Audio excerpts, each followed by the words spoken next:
Getting up close and intimate. Totally not taboo with Tracy. Celebrating sexual positivity both in and outside the bedroom. Today we've got Catriona Boffard in studio. Sorry, Catriona Boffard in studio with us today. And the topic for today is let's really talk about sex, baby. So let me introduce Catriona to you and tell our audience a little bit about you. So Catriona has an extensive CV with many academic achievements to her name. To name a few, she's a clinical sexologist, psychotherapist, and sexual researcher. She is a cognitive behavioral therapist and has two master's degrees, one from Wits University and one from the University of Sydney.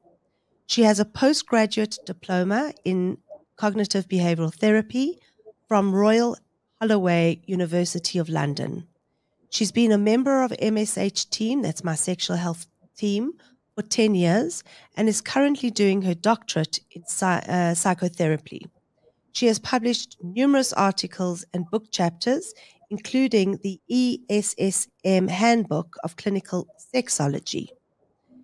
She has also an exciting podcast, which I would like Catriona to tell us all about. So welcome. And without any further ado, please would you tell us about this exciting podcast of yours? Thank you, Tracy. It's always so awkward. I don't always know what to do when someone's talking about my achievements, but thank you for that introduction. So I have a podcast called Asking for a Friend. It really was born out of the idea of feeling really embarrassed or ashamed to ask questions about our own sexual experiences and relationships. And instead of putting our hand up and asking for ourselves, at a lot of my workshops, people would put their hand up and say, I have a friend who's experiencing X, Y, and Z. So it was really born out of that, as well as wanting to have my own platform that I could refer people to. When they ask me a question, say, about sexual pain or erectile dysfunction or sexual fantasies, I could give them an answer and continue that or follow that up and say to them, but if you want to know more, I actually have a whole podcast episode on this where I interview the top experts in the field about this and send them that way. So it was really born out of that. It's available on all major podcast platforms, Apple, Google, Spotify. And I interview people from around the world who are really the leading experts in their field. We've covered topics from using psychedelics to treat mental health difficulties and to enhance your sex life, to erectile dysfunction, to breast cancer and sexuality. So really no topic is too taboo for us when we're asking for a friend. Fantastic. And it actually aligns with what we're talking about here today.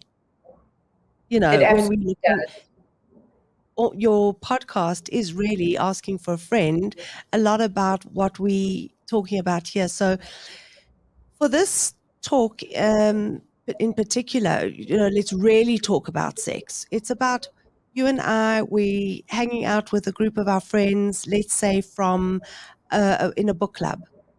And we're not talking about books anymore. We've had a glass of wine or 10 or a bottle each or whatever it is. And our hair has come down, come loose, and now we're talking about sex. And we've got some friends in the group. Some are really, really good friends, and others might be bystanders, kind of people we don't really know. But we start to talk about sex with our partners, sex with exes. We start to talk about pain for sex. We start to laugh about things that somebody else has brought up that they're not quite sure about.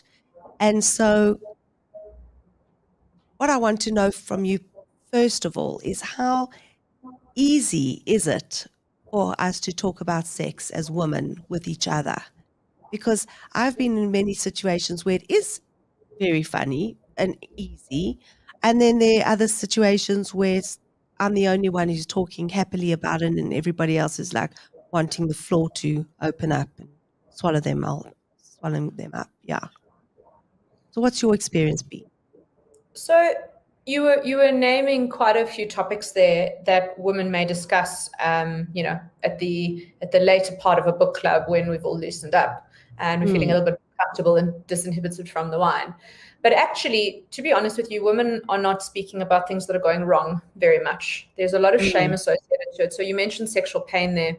I've heard from so many women, they'll sit in a group of their friends, and their friends will be talking about how much sex they're having or the orgasms that they're having or this guy that they're hooked up with.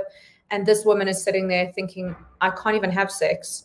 I'm just going to nod and smile along. So I think that where there are topics where it feels funny or happy or exciting, or it's about pleasure, or it's about an experience we want to share, we're very open to sharing. But I think as soon as it's topics around things that feel that they're going wrong, where it makes us feel abnormal, we feel like something's wrong with us, women are not that keen to open up about it. And often because of that, they think that they are on their own and they are abnormal. And I think the real message I'd want your listeners to get is actually you need to be talking about it, because the more you open up and the more you say, actually, when I have sex, it's very painful, or actually, when I have sex, I don't come, people go, oh my gosh, me too, which we don't realize, because we all just want to conform to the social norm when we're in a group, unfortunately. And it's so weird, because as you're busy speaking, I'm thinking to myself, but I'm really so open about sex. I mean, I wouldn't be doing what I do if I wasn't open about it. And I often get the response from women I'm speaking to. Okay, so if we're in a group and it's a relatively small group, and I'm talking about something that's happened to me, and usually I make a joke of it, or I make it, let's say, not make a joke of it, but I include some humor into the experience. So I get people laughing at my experience.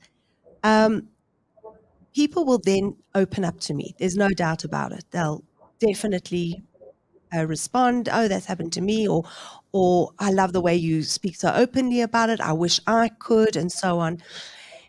And some of them actually do get speaking, get talking.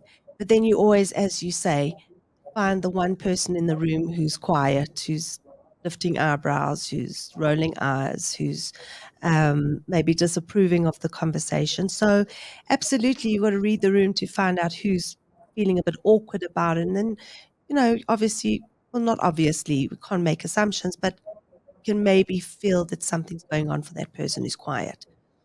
But the things that I have found that have been quite funny or humorous to talk about among close friends, or even people who I don't know so well, have been things around size of men's penises, about different funny experiences during sex. Now, there's something called queefing that I actually never knew of before.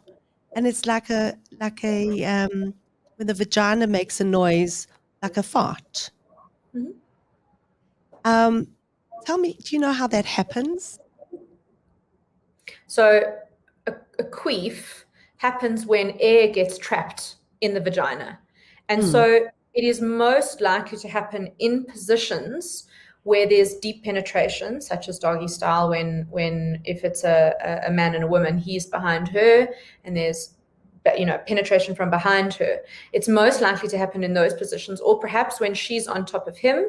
Again, I'm talking in a heterosexual relationship, but in a same-sex relationship with a woman, if they're using a strap-on, again, in certain positions, air can get trapped inside the vagina. And so when there is an up and down or thrusting motion in and out, that air gets compressed and it releases a noise that sounds like a fart. It's not a fart. It's literally air. So I often say to women, if that happens, blame him. Say to him, that came out of my body, but actually you're the one that caused that. You made the air go in there and compress like that. And it's really, really nothing to be embarrassed about. It's simply air that's been trapped inside the vagina. It's nothing else. I know it's a really funny noise, and rather find the humor in it in the moment. It's really nothing to feel embarrassed about. It happens to every single woman at some stage, depending on the sex position. What about when you get terminology going around in a group that nobody really knows about? Like queefing, for example. Queefing, something called pegging, which are, being of the older generation, have no clue what it was. I had to look it up. So pegging, do you know what that is? Let me describe pegging, and then I'll speak to not knowing about what term. So pegging is when a female partner wears a strap on and penetrates her male partner anally. So that is what pegging is. My understanding of it is used within the context of a male and female when the penetrative roles are reversed. But terms like pegging and terms like queefing, if your friends are using these terms and you don't know what they are or what they mean, ask about it. You're never going to find out in that moment unless you wait until you go home and you Google it.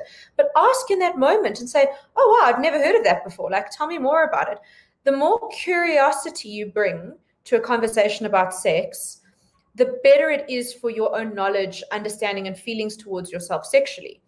The more shame you bring, or the more embarrassment you bring. So I don't know what queefing is. Like, should I know what that is?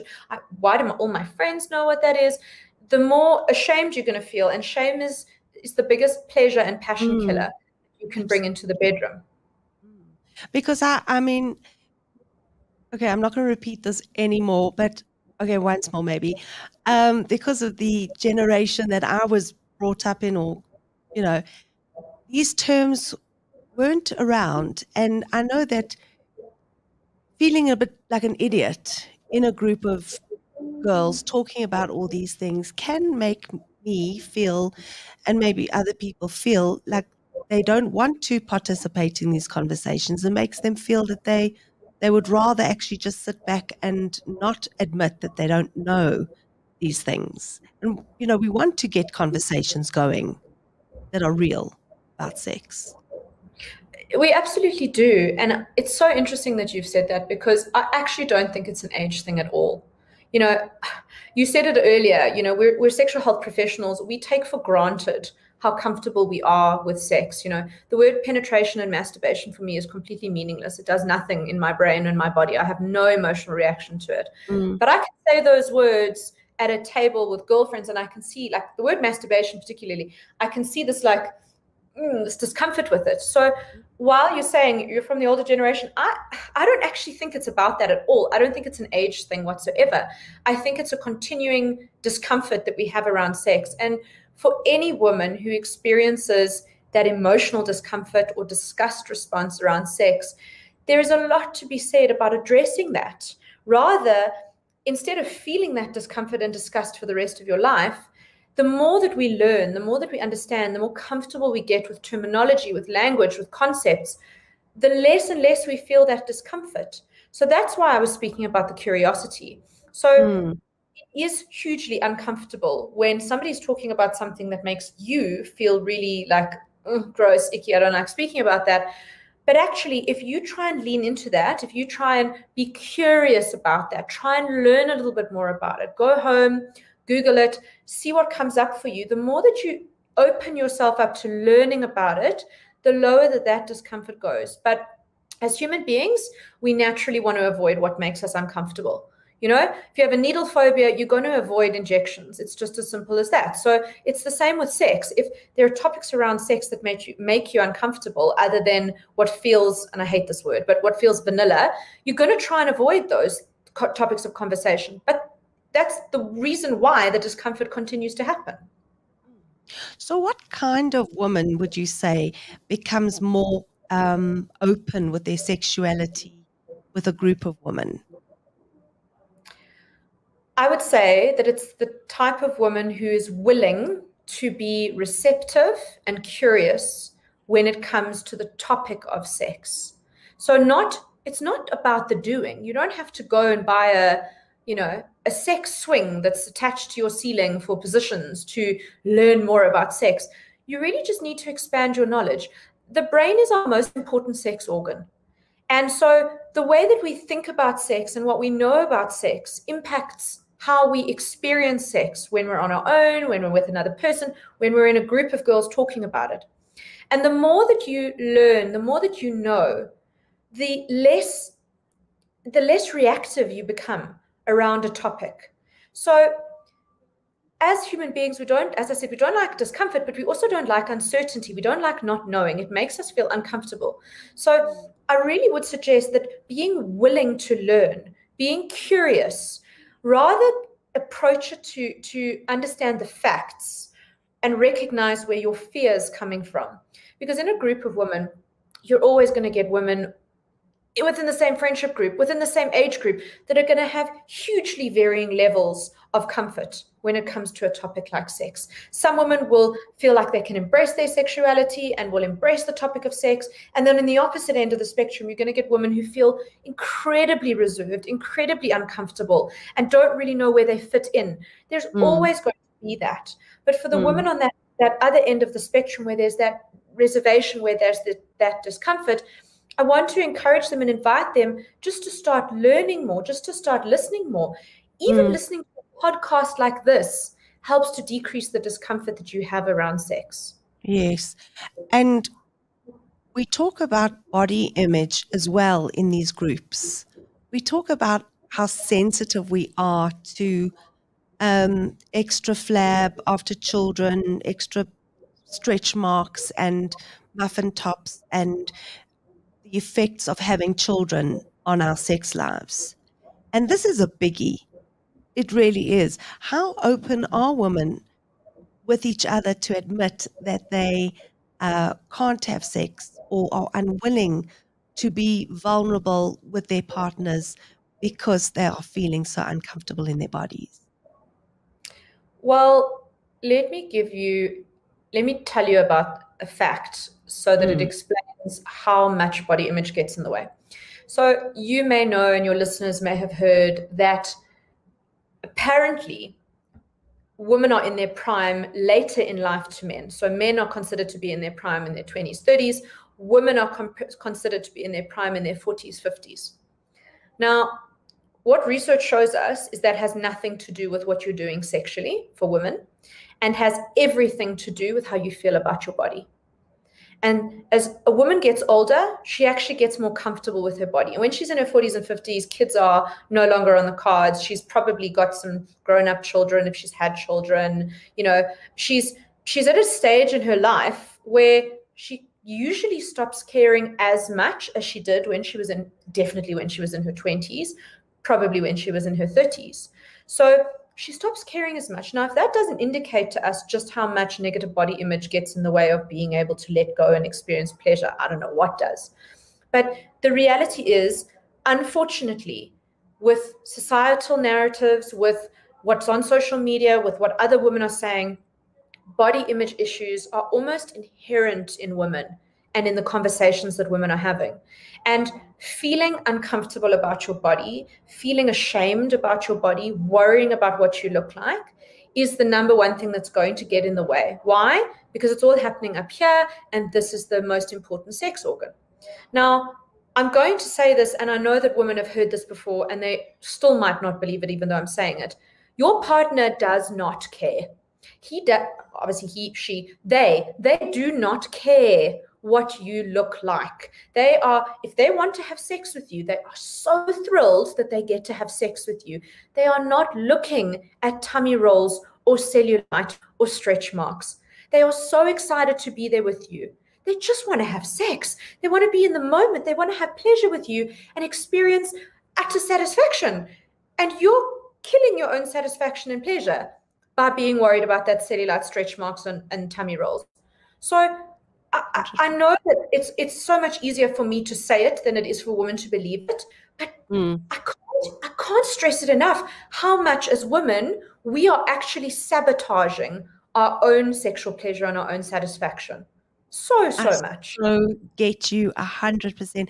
And this is the kind of conversation that this is the message I try and send women when I'm having a conversation with them. And I'm trying to say, your man is there, your partner is there because they love you. They want to connect with you. They're not looking at your rolls. They're not being turned off by the stretch marks or the lumps and the bumps. They just want to connect with you. That's all they really, really want. And the only person who's, as you said, sabotaging this connection is you. So I love this conversation, and I hope that women are actually waking up to this and realizing that it's really about connection and intimacy.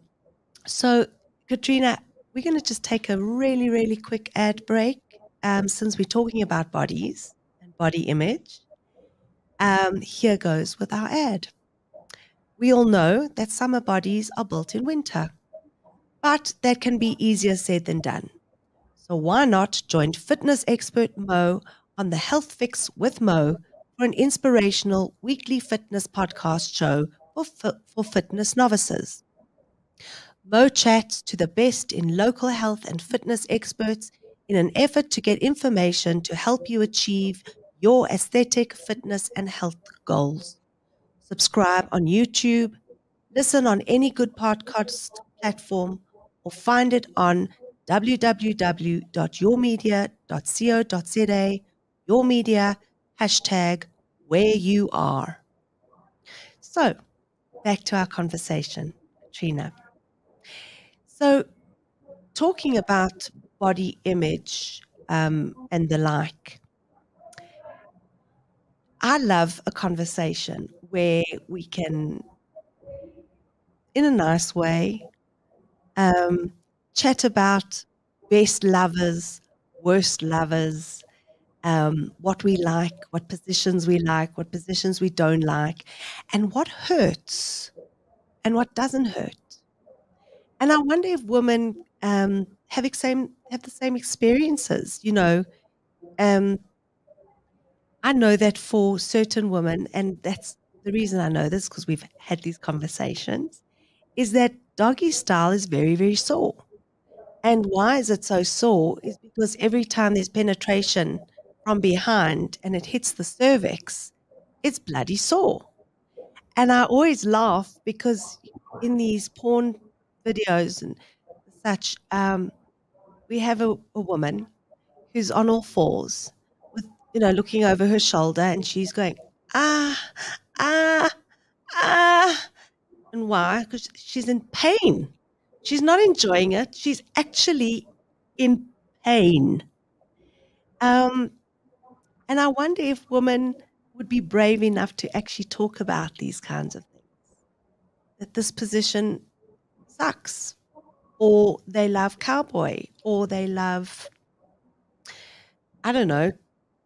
What about anal sex? Who's talking about anal sex? Few women are talking about very anal few, sex. Very few. But I believe it's happening everywhere. Mm-hmm. So these are the things that are not being spoken about. And we really need to have these conversations with women to make it not so taboo. Gosh, where do I start? So let me just start with doggy style, right? So the number one reason why women experience pain during sex is because they're not sufficiently aroused.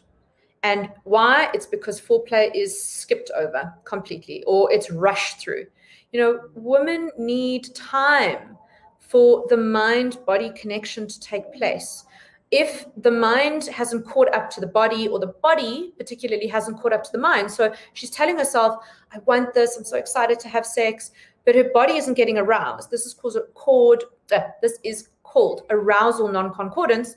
We need lubricant. Lubricant is really important. And I would always suggest to women, if you want to do, deeper positions like doggy style, wait, do it a little bit once you've gotten into sex and your body has caught up. Now, a lot of women love doggy style. They do, because there's internal penetration, and perhaps they can touch themselves with their hands on their clitoris at the same time. And a staggering number,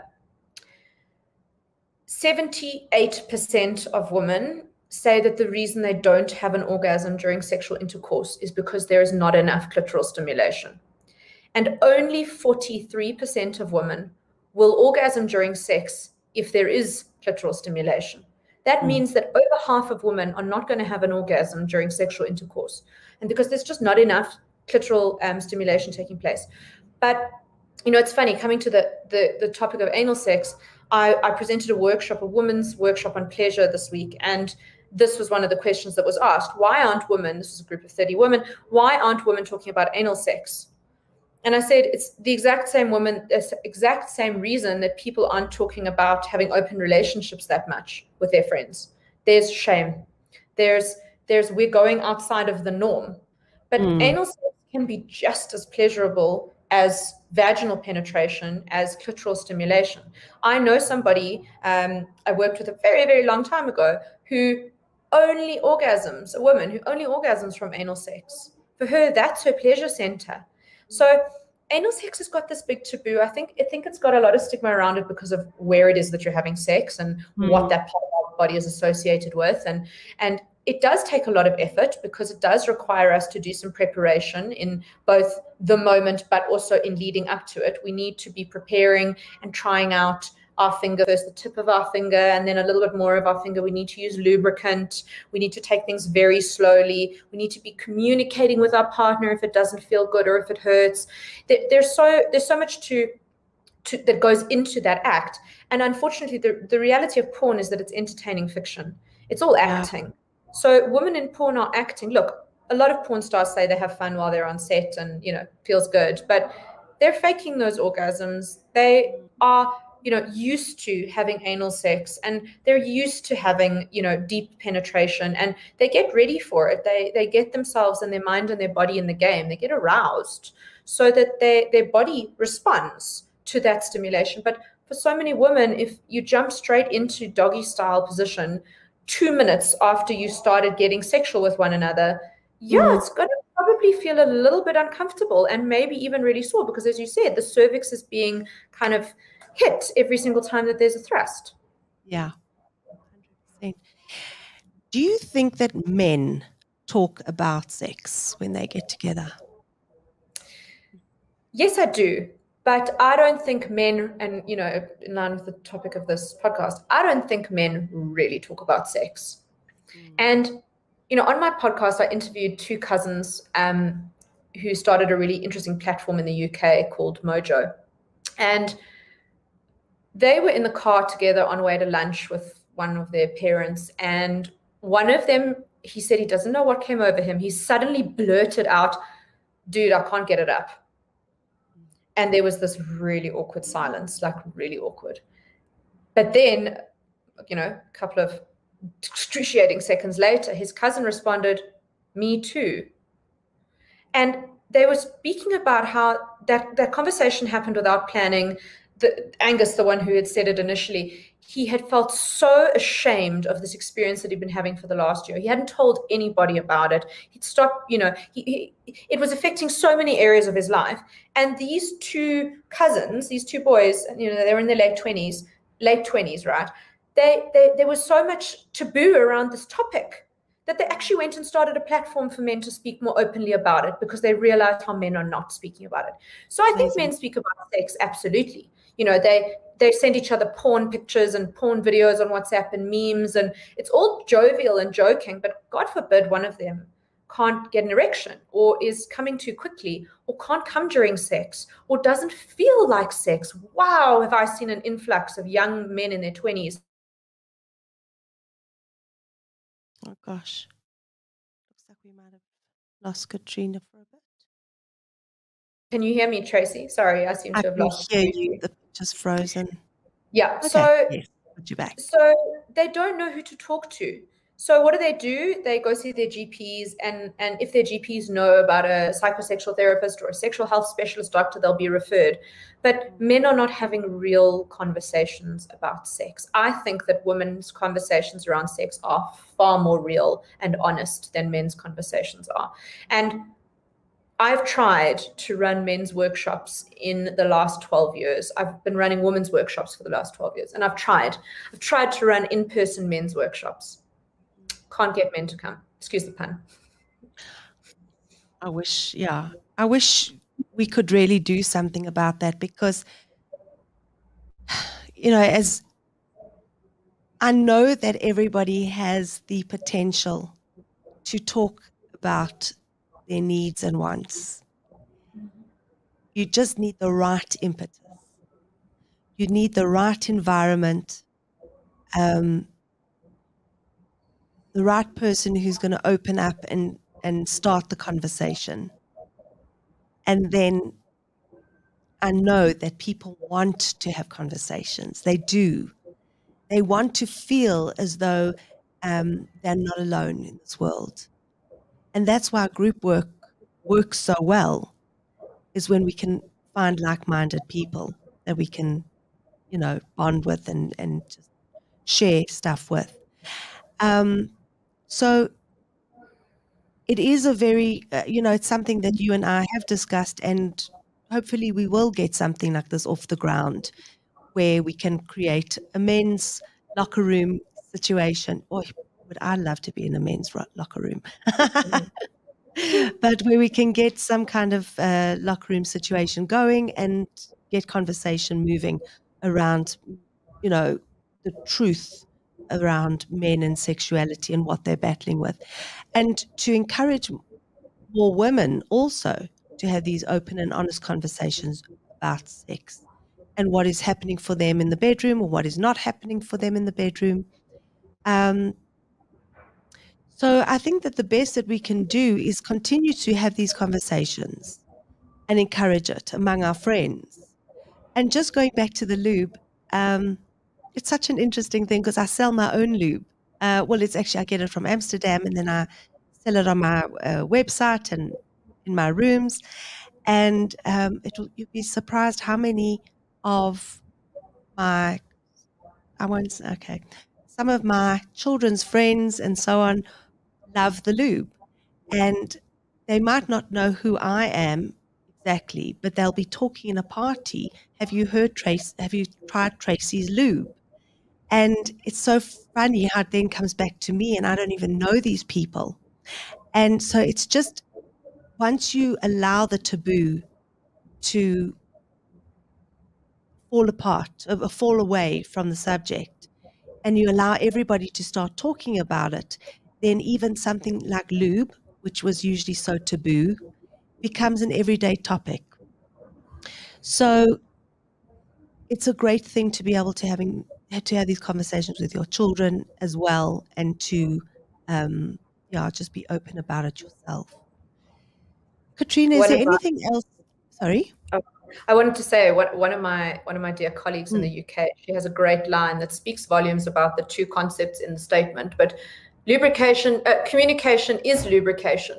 So we need to get people talking. You were right. We need to get people talking more about sex when it doesn't happen the way we want to or think it should happen, because that's when people don't talk, and that's when you need to talk the most. And yes, we need to use lubricant. We need to normalize using lubricant. Wetter is better. And you, as a woman particularly, even if you don't think you need it, use it, because the chances are that your body and your brain haven't caught up with one another. We also need to normalize young men using lubricant when they masturbate.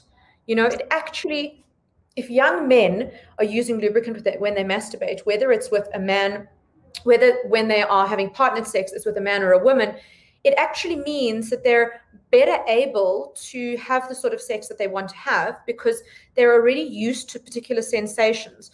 Very often when I'm working with a young man who's experiencing premature ejaculation, the sensation of, say, a vagina is so overwhelming because he's used to masturbating with a dry hand, which it doesn't feel as intensely pleasurable as a wet, environment, as a lubricated environment. We actually get him to train masturbating with lubricant. So lubricant is gone again. I wonder if we can just get your voice back. Can you hear me? Yes, got you. You're so 100% correct. And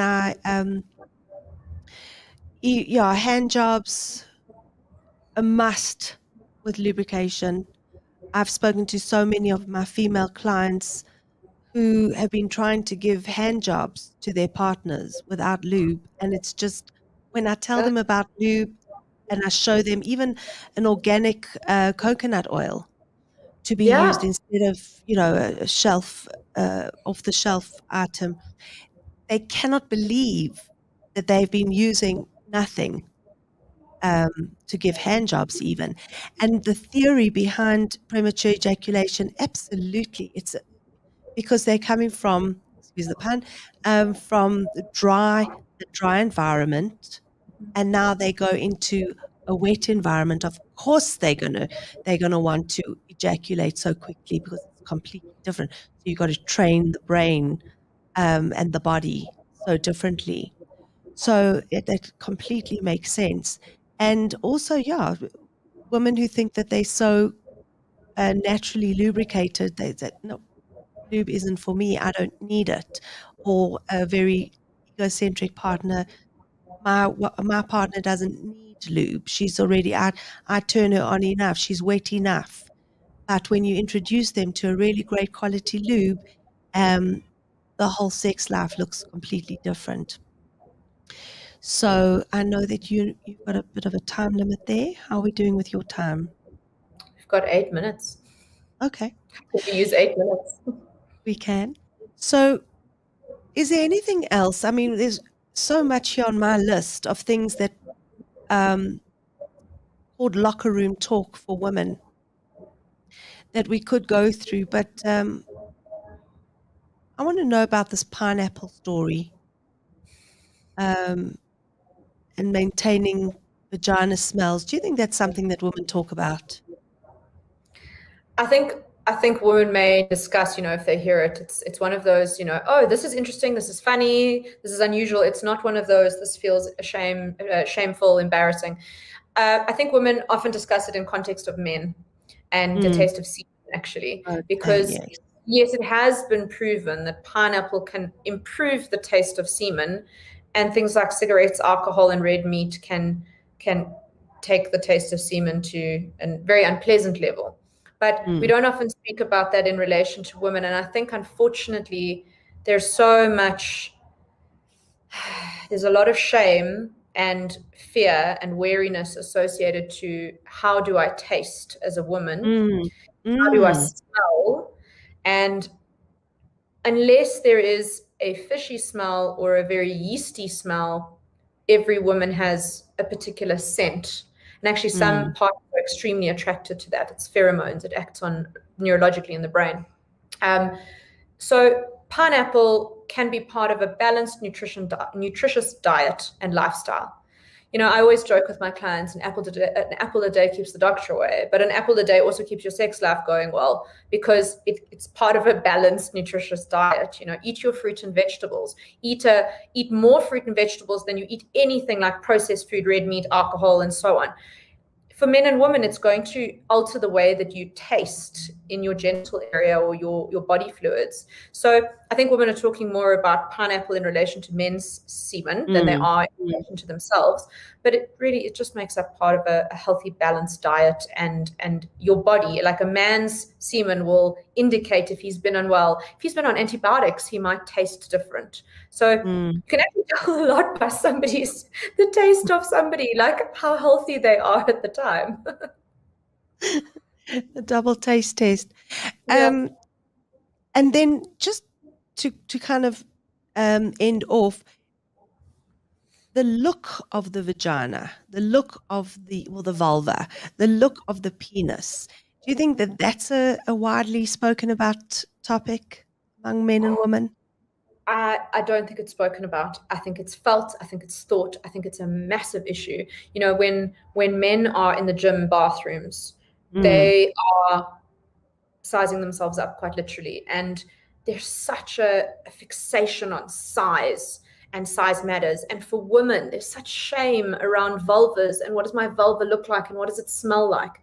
And genital image, like body image, is one of the passion and desire killers. It gets in the way and it stands there and is not moving.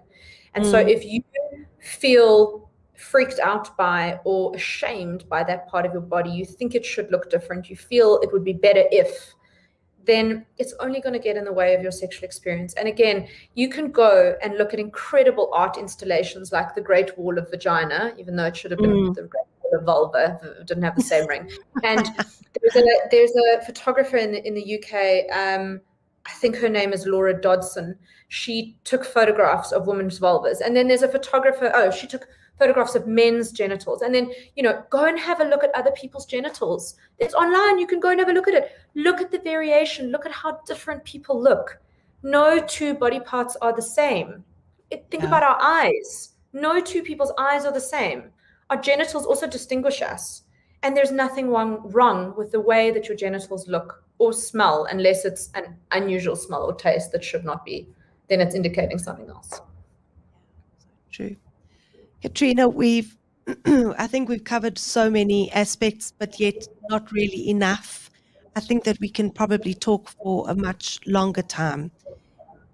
And the truth is that what you and I have in common is that we want to educate as many people as possible about talking about sex and about removing the taboos around sex. And if everybody that we know could have open conversations around sex and their bodies and what they're afraid of, what they are proud of, what they want other people to know that works for them. Does this work? Does that work? This doesn't work. Swap ideas, swap product ideas, etc., etc. We'd be all living in a far more comfortable environment, sexually more confident, sexually empowered, sexually educated, and I think we'd be living our best sexual lives. Would you agree with me? 100%, Tracy. The moment that we release ourselves from those thoughts and feelings is the moment that we actually have the best sex of our lives. Yeah. So thank you for joining me here today. And I hope that we have managed to touch the hearts of quite a few people, many people. And other than that, we can just keep trying. I hope so too. And thank you for having conversations like this. We have to just keep having them. Thank you to you too. So I would really like to play out with my little story here. And so, Catriona, if you need to leave, that's fine. I do have to. I feel like I've robbed everybody of my little story play. So have a wonderful, wonderful weekend. Coming, one moment, please. Yep, thank you. And I shall see you on various platforms. Continue. Thank you again. Lovely to have had this time with you. All the best. Tracy. Thanks. Bye. Bye. Bye. So that was Catriona Boffard with us in studio. And because I didn't have a chance to play my intro at the beginning, I'm going to play it for you now. Getting up close and intimate. Totally not taboo with Tracy. Celebrating sexual positivity both in and outside the bedroom. There we go, learner lovers. So have a wonderful weekend. It's Friday here, and we will catch you next week. Totally Not Taboo with Tracy.